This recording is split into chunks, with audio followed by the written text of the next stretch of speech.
नमस्कार साथियों, मैं कृष्णा राष्ट्रवादी। हमारे साथ में जुड़े हुए हैं केबीसी एकेडमी के डायरेक्टर, जिन्होंने दिल्ली में अपनी एकेडमी चलाते हैं। अब उनसे भी जानेंगे कि वो यहाँ पर आए हैं, क्या विजन लेकर आए हैं हमारे क्षेत्र में। इस डिवाई में अभी अकरबास पुस्तकालय का उद्घाटन हो रहा है, आप देख रहे होंगे, आपने पूरा हमने दिखाया है। तो वहाँ पर इस क्षेत्र में जो ग्रामीण क्षेत्र है, इसमें वो दिल्ली से आए हैं, तो क्या विजन लेकर के आए हैं सर? सबसे पहले तो बहुत बहुत शुक्रिया सर हमसे जुड़ने के लिए। धन्यवाद। मैं केशव भारद्वाज। मैं सबसे पहले बनवाली सर का धन्यवाद देना चाहता हूँ, जिनका सोच देखकर मुझे इनकरेज किया। उनका सोच एक ही सोच है कि बार बार जब भी उनसे मिला हूँ तो उनका एक ही कहना होता, केशव जी हमारे ग्रामीण इलाका के लोग आगे नहीं बढ़ पा रहे हैं, वो रिजल्ट नहीं दे पा रहे हैं, कहीं देखता नहीं कि मैं चाहता हूँ कि उसके आईएएस की कोचिंग में मैं फ्री एडमिशन करा दूँ, लेकिन कोई बच्चे आए तो फिर मैंने सर से कहा कि सर जब तक ग्रामीण इलाका के बच्चे को इनकरेज नहीं किया जाएगा कि तू कुछ कर सकता है, तू बढ़ सकता है, तू बन सकता है, जब तक इस तरह से इनकरेज नहीं होगा तब तक आगे नहीं बढ़ेगा। और ये इनकरेज कैसे होगा कि आप जैसे लोग वहाँ जाएंगे, आप जैसे लोग उनको बताएंगे कि देखो तुम्हारे समाज से उठकर ही मैं भी आया हूँ, मैं भी आगे बढ़ा हूँ, मैं भी इतने बड़े पोस्ट पर गया हूँ, कैसे गया हूँ, जब मैं हो सकता हूँ तुम क्यों नहीं। उन लोगों के मन में ये होता है कि आईएएस की तैयारी करना बहुत पैसे वालों का खेल है, सरकारी जॉब की नौकरी लेने के लिए बहुत पैसे की खेला है, एक पुलिस की नौकरी के लिए सिर्फ वो लोग रह जाते हैं कि पुलिस की नौकरी मिल जाए काफ़ी है, क्योंकि शक्ति है उसमें, लेकिन वो शक्ति को यूज नहीं कर पाते हैं। तो उसी के तहत सर ने पहले पुस्तकालय के उद्घाटन किए हैं। पुस्तकालय से फिर आगे का उनका प्रोग्राम है कि किसी भी तरह से इन बच्चे को ये एहसास दिलाना है कि तुम कुछ कर सकते हो। और जब वो अंदर से शक्ति उत्पन्न किसी को हो जाता है कि मैं कुछ कर सकता हूँ, तो उसको आगे बढ़ने से कोई रोक नहीं सकता है। पैसा नथिंग मामला है, ये एक बहाना है सर। जब आपकी कोचिंग में केशव भारद्वाज क्लासेस में जो बच्चे आते हैं, ग्रामीण क्षेत्रों से भी आते हैं, शहरी क्षेत्रों से भी आते हैं, आप उन दोनों बच्चों में क्या डिफरेंस देखते हैं? क्योंकि सबसे बड़ी डिफरेंस है, जब हमारे ग्रामीण इलाके के बच्चे आते हैं ना, तो सबसे ज़्यादा प्रॉब्लम इंग्लिश के लिए होती है, इंग्लिश लैंग्वेज के कारण। और कहीं ना कहीं वो प्रॉब्लम करता है सरकारी जॉब प्राप्त करने के लिए। तो ग्रामीण इलाके के बच्चे आते हैं तो उस बच्चे को हम सबसे ज़्यादा फोकस जो देते हैं कि किसी तरह इसका इंग्लिश अच्छा हो जाए। इंग्लिश अच्छा होने के लिए ग्रामर, जैसे हमारे ग्रामीण इलाका हम लोग का भी इंग्लिश बहुत अच्छा हुआ करता था, लेकिन ग्रामर अच्छा होता था, लेकिन ग्रामर से सिर्फ आप एग्जाम नहीं निकाल पाओगे, हमारी रीडिंग पावर इंक्रीज होना चाहिए। और यहाँ पर हमारे ग्रामीण इलाका में रीडिंग पावर पर फोकस ही नहीं दी जाती है, उनको 4 लाइन पढ़ने के लिए दबाव नहीं डाला जा रहा है।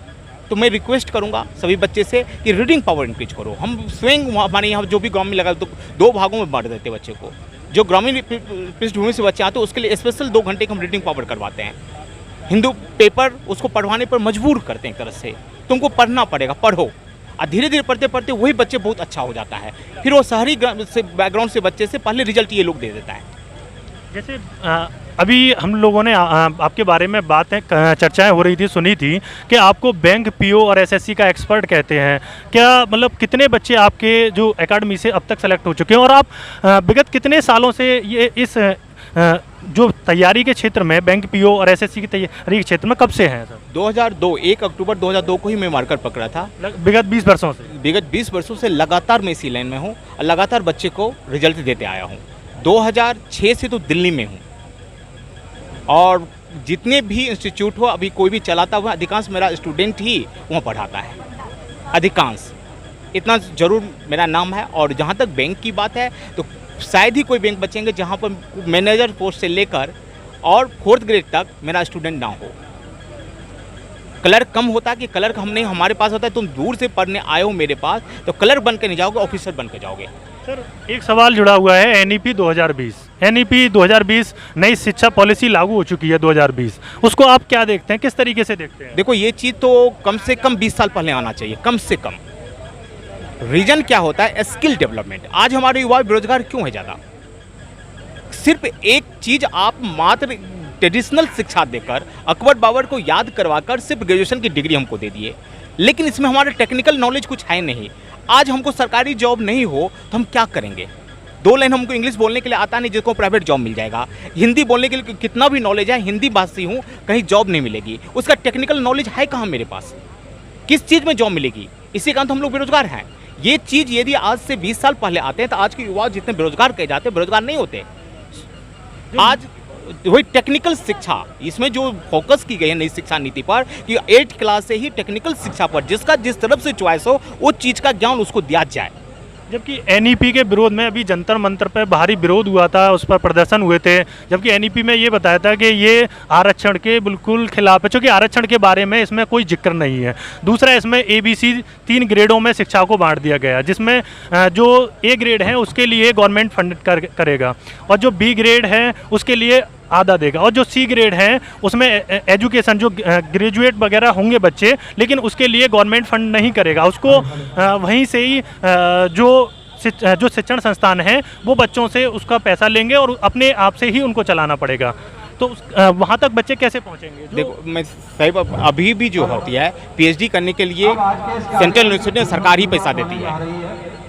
JNU जैसे यूनिवर्सिटी में जो PhD करते हैं उसको 18 रुपया पर मंथ पर चार्ज पर उसको रूम और खाना मिलता है, और हमारे आगरा और ये बुलंदशहर जैसे टाउन में जो बच्चे कॉलेज करते हैं तो अपने पॉकेट से ही पैसा देते हैं, ठीक है ना। तो ये जो भेदभाव शुरू से ही है, लेकिन अभी जो कारण है कि ग्रेजुएशन है कहाँ? अब तो आपको पार्ट 1 करना है, छोड़ देना, छोड़ दो, डिप्लोमा हो गया, नौकरी कर लो कहीं, फिर 2 साल 3 साल का मन हुआ कि एक पार्ट और कर लेते, पार्ट 2 कर लो। कितनी अच्छी सहूलियत दिया है कि आप टेक्निकल नॉलेज के साथ जॉब करते हुए सब कुछ कर सकते हो। जबकि अभी की शिक्षा नीति में क्या है कि यदि ग्रेजुएशन करना तो 3 साल तक करते रहो, 75% अटेंडेंस पूरा करते रहो, अपनी जवानी को ख़त्म कर दो। PhD करने के लिए आओ तो 7 साल तक पढ़े रहो। तो यदि इस तरह से आप देखोगे तो अभी नई शिक्षा, मेरे विचार से नई शिक्षा नीति बहुत पहले, देखो आप विरोध की बात करोगे तो हमारा देश 2 विचारधाराओं से पड़ी हुई है, एक कम्युनिस्ट विचारधारा कहता है, एक RSS विचारधारा कहते हैं, बीच वाले लोग कोई है नहीं। तो आज तक हमारे देश में कम्युनिस्ट विचारधारा की शिक्षा पद्धति थोपा गया हम लोग पर, जिसमें एक मुट्ठी भर के लोग ही ऊपर हैं। तो जैसे मुट्ठी भर के जो लोग आपने बताया था, जो प्रोग्राम हुआ था उसमें बड़े बड़े जो DU के प्रोफेसर जो अलग अलग जगहों से, हैदराबाद हो या फिर कहीं से, पूरे देश से प्रोफेसर जुड़े थे, और उन्होंने ये बताया था कि नया शिक्षा नीति ऐसा है कि नो एजुकेशन पॉलिसी, मतलब किसी के लिए शिक्षा नहीं मिलेगी। जो गरीब तबके का, एक ग्रामीण क्षेत्र का जो बच्चा है वो नहीं पढ़ पाएगा।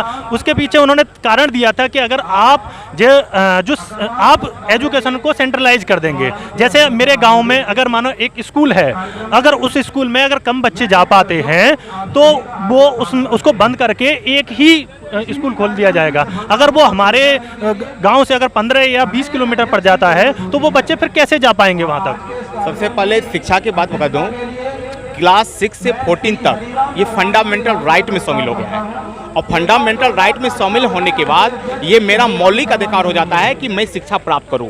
इसी का सरकार के नौको दम हो जाएगी जिसको शिक्षा नहीं मिलेगा। पहली बात कि जब तक ग्रामीण इलाका के बच्चे शिक्षित नहीं होंगे तो आगे कौन जाएगा?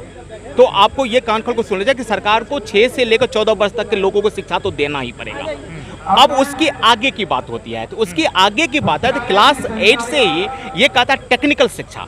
टेक्निकल शिक्षा मतलब यदि मुझे मोबाइल बनाने की कला आ रही है तो मोबाइल बनाने की कला सिखाया जाएगा, उसका मार्क जोड़ा जाएगा, जिससे वह 12 करते करते एक तरह से इंजीनियर हो गया।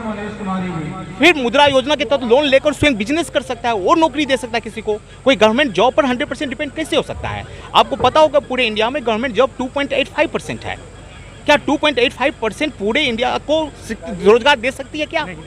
तो उसके लिए क्या शिक्षा नीति चेंज नहीं होनी चाहिए? तो वो चेंज होना जरूरी है मेरे विचार से। उसमें पॉलिटिक्स में सर, ग्रामीण क्षेत्रों के लिए आप किस तरीके से देखते हैं कि क्या प्लान लेके आए हैं आप ग्रामीण क्षेत्रों? ग्रामीण क्षेत्र के देखो, ग्रामीण क्षेत्र के बच्चे को सिर्फ ये हिम्मत नहीं कि मैं कुछ कर सकता हूँ, उसका यही चीज अंदर की शक्ति को जगाने के लिए हम लोग आए हैं कि वह ये सोचे कि मैं कुछ कर सकता हूँ। ये जिस दिन आ गया तो वही IAS बनेगा, वही IPS बनेगा, वही बैंक में जाएगा, वही SSC में जाएगा। ग्रामीण इलाका के बच्चे इतना शक्ति किसी में नहीं है, मेहनत करने की शक्ति जो उसमें कूट कूट की भरी हुई है, लेकिन बस उसको अंदर से शक्ति जगाना, तू कुछ कर सकता है। तो उसी को जगाने के लिए हम लोग बनवारी सर के साथ यहाँ आए हुए हैं और उम्मीद करता हूँ कि जगाऊंगा जरूर। ये थे हमारे साथ में KBC एकेडमी के डायरेक्टर, उनसे हमने बातें कराया और उन्होंने अपने विचार रखे, न्यू एजुकेशन पॉलिसी पर भी अपने विचार रखे और कैसे ग्रामीण क्षेत्रों के बच्चे आगे आकर देश का नाम रोशन कर सकते हैं और अलग अलग पदों पर जाकर कार्य कर सकते हैं। और हमारे क्षेत्र में इस तरीके से लोग दिल्ली से आते रहे जिससे हमारे क्षेत्र के जो नवयुवक बच्चे हैं जो शिक्षा का ज़्यादा से ज़्यादा लाभ उठाएं और शिक्षा से जुड़ें। और उनको अगर जो डायरेक्शन में अगर कोई भी उनको डायरेक्शन चाहिए तो यहाँ पर काउंसलिंग केंद्र भी समय समय पर आयोजित किया जाएगा, जिससे बच्चे एक सही दिशा में बढ़कर आगे अपने अलग अलग पदों पर जा सकते हैं। मैं कृष्णा राष्ट्रवादी आपके साथ में जुड़ा हुआ था और आप देख रहे होंगे कि यहाँ पर दूर दूर से काफ़ी लोग आ चुके हैं और ये प्रोग्राम स्टार्ट हो चुका है। बहुत बहुत धन्यवाद।